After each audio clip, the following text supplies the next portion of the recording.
Hello, everyone. My name is Angelica Ochoa. I'm a student from the University Tech Millennium, and I will be presenting my Evidence 1 from Module 1 from the subject Effective Presentation Workshop. In this presentation, I will be talking about how to do a great presentation and how to be an effective presenter. The difference between presentation and presenter will be discussed during my talk. Questions and answers will be given at the end of the presentation. I hope that you enjoy it, and thank you very much. Let's begin.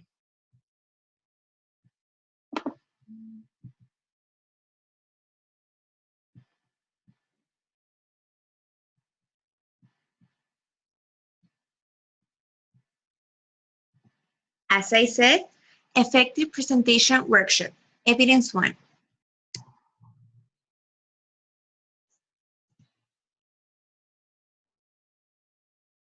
First of all, you should prepare your presentation. You need to picture yourself not as a presenter, but rather as a member of your audience, and ask yourself the following questions. What could really grab your attention? Which elements could be used to stimulate your creativity? In what way can the presenter earn your trust? And how can the speaker enhance your understanding of the subject? It is essential to understand that we need to learn how to be a good presenter.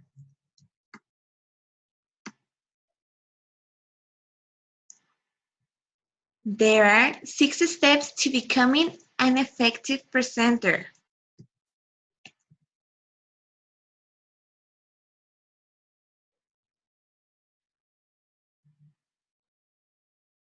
The first one is practice.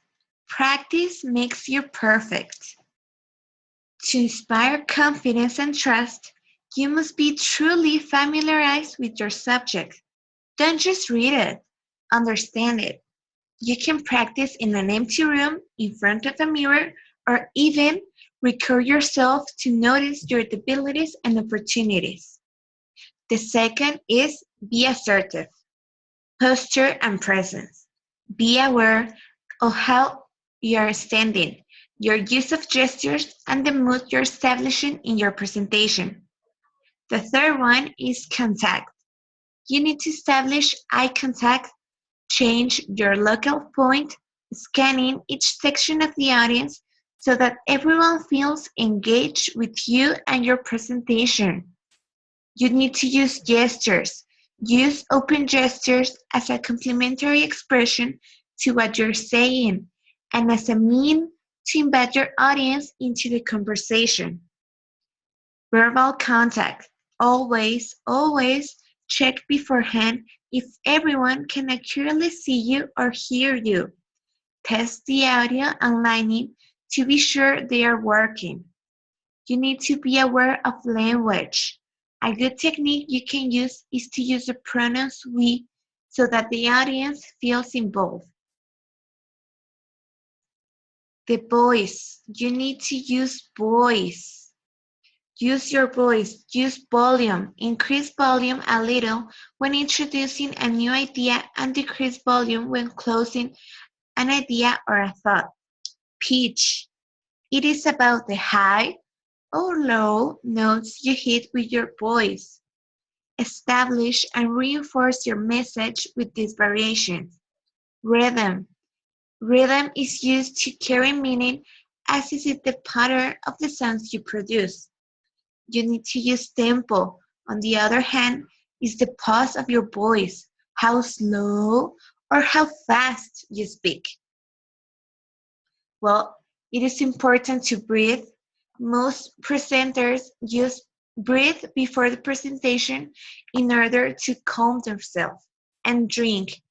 With all the talk that you do as a presenter, you need to constantly be drinking water in order to maintain your throat hydrated. Well, what separates an effective presenter from an average one? The preparation. You need to prepare yourself in a perfect way in order to make a good presentation. Now, It is time to move on to another very important subject, your contents and activities, and how to make the best of them.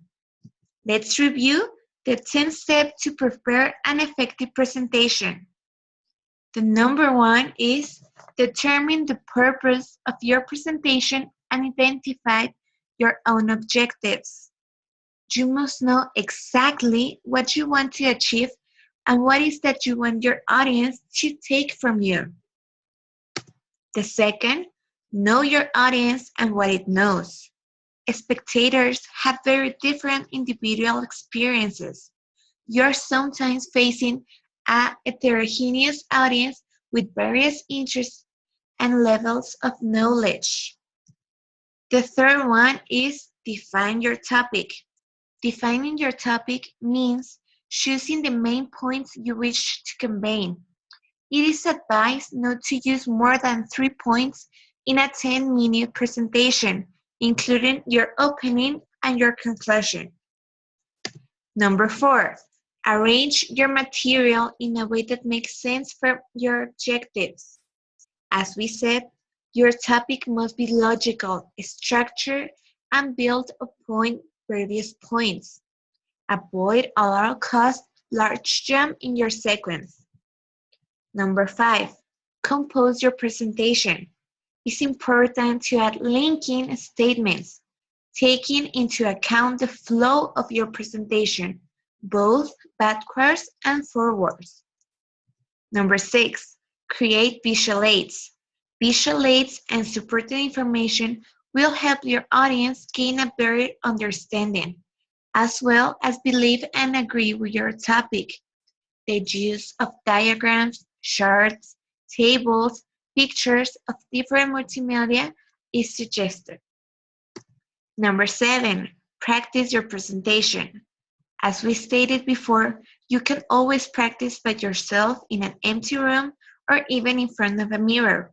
No matter how you do it, always be sure to be objective with yourself, noting what you like and what you don't. Number 8, make necessary adjustments. Always review the content of your presentation. Once you have checked every aspect of it and practiced it, you can still make adjustments in timing and content to match your objectives. Number 9, analyze the room where you will give in your presentation. It is recommended that you perform a technical check a few days prior to the presentation date. Number 10, and finally, practice again. We'll be saying this a lot because it matters. Practice makes you perfect. You should feel positive, confident, and satisfied. Now, we'll be discussing the purpose or main of your presentation.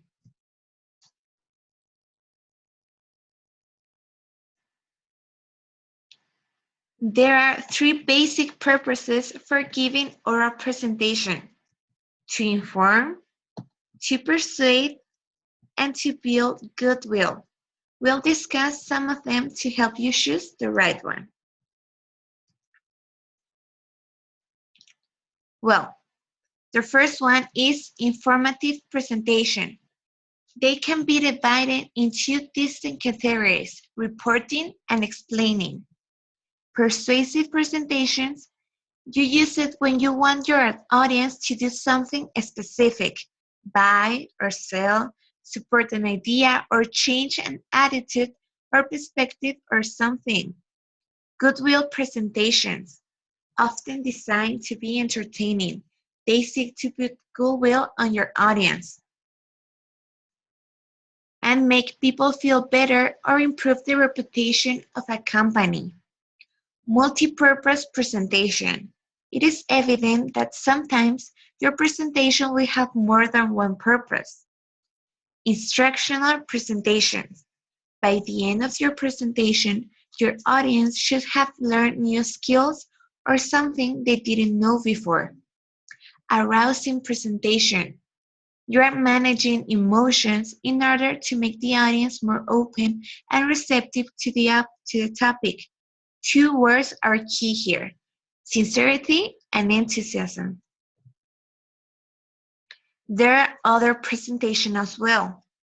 Often types of presentation that try to achieve specific goals. For example, sales presentation, a combination of a writing and decision-making presentation, etc. Well, the next topic is communication. Communication is a wide-ranging concept involving many different types and forms of interaction. There are different categories of communication. The first one is verbal communication, face-to-face, telephone, radio, television, and other media. Non-verbal communication, body language, gestures, how we dress or act, and our sense. Written communication, letters, emails, books, magazines, internet, even WhatsApp or Snapchat. Visualization, graphs, charts, maps, logos, and other visualization can communicate message. We also need to remember the communication process, where senders and receivers are crucial for it to happen. The sender sends a message through a communication channel to a receiver. The sender encodes the message in an appropriate way to the communication channel, and the receiver decodes it to understand its meaning. Misunderstanding can occur at any stage of the communication process, given the potential noise. Noise is anything that interrupts in the communication process between the sender and receiver. Effective communication, even in a presentation, minimizes the potential misunderstanding and overcomes any barriers in each stage of the communication process. An effective presenter understands his or her audience, chooses an appropriate communication channel, improves his or her message, and encodes the message to reduce misunderstanding by the receivers.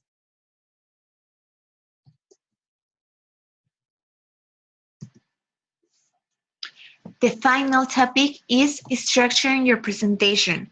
In order to make a good presentation, we should structure it first. The first step is presentation structure. It should be direct and logical. The introduction should have the content and the purpose of your presentation.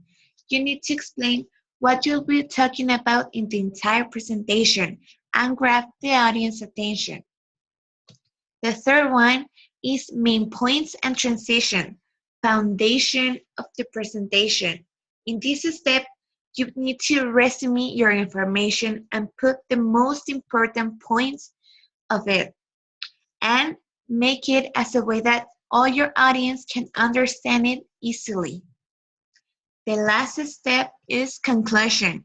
In here, you'll be reviewing all the topics that you talk about, and you will be analyzing what has been achieved during the presentation. You need to fulfill the goals, and you need to make the people happy and analyze your subject.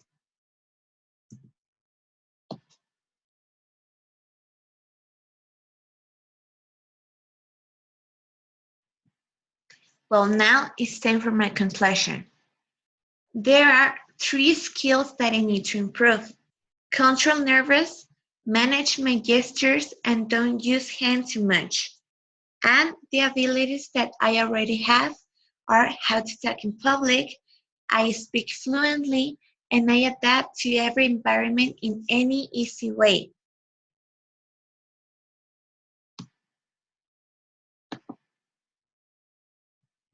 Well, the skills that I need to improve, for example, I always get nervous before a presentation.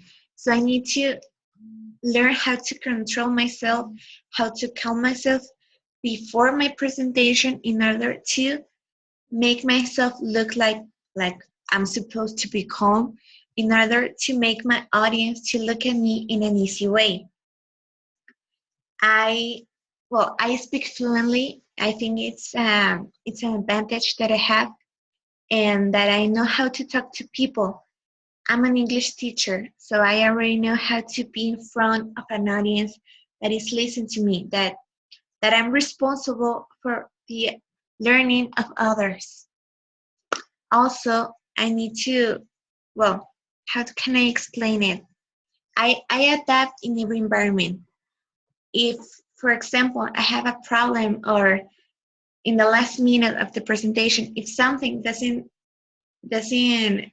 function in the way it's supposed to be, I adapt easily. I think, and I look for a solution in order to make a good presentation, to give what the people is supposed to be given.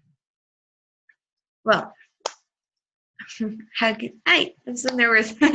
Well, I need to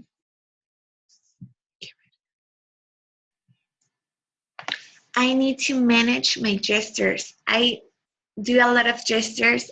For example, I dance when I'm standing. I happen to dance in order to calm myself, and I should really manage that. I use I use hands too much, so it's for a reflection of my nervous. So I need to control myself. I need to learn to put my hands in my waist, in my both sides, but to move them to emphasize something, not to just talk. I need to learn how to emphasize with my hands and not just it too much. Well, in conclusion, I think that we should all learn how to be a good presenter, because presentations are an essential part of our lives. We use presentation in every aspect of our life. In businesses, in school, information, we use presentation for everything. And sometimes we make mistakes, and we just read what is in our presentation, and that is wrong, because we're boring our audience, and they're actually not learning anything, because we don't know how to explain ourselves. So it's important to learn how to be a good presenter, how to manage our audience, how to adapt our presentation to our type of audience, because they vary a lot. We can use a presentation with colors and flowers and ponies to grown-ups, to people that are grown up, because they will not be interested. We need to make a presentation according to the type of our audience. Also, I think that many people don't know how to be a good presenter, because they think that it's just the point of standing in front of an audience and talk. And that is not the point. The point is that you need to learn how to explain yourself in an easy way, in an understanding way, in order to make your audience feel comfortable and involved with you. So here's my evidence one. I think it's everything. I will be answering questions if you have one, and thank you very much.